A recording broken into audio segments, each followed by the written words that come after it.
birthday gift ni Kuya sa akin.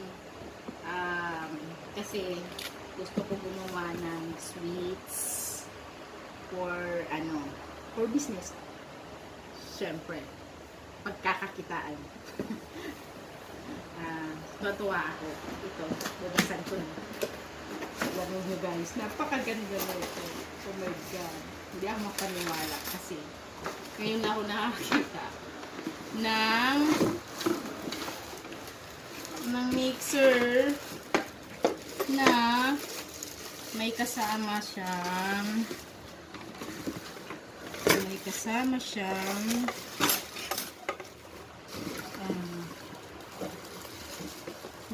may kasamang bowl.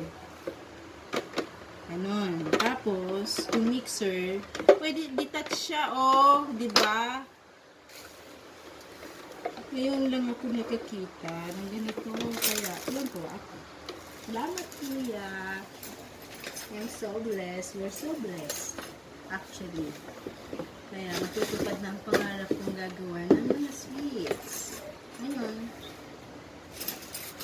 maggagawa na. Susubukan na natin gawa ng ice cream day. Pero mamaya pa yun. Sorry.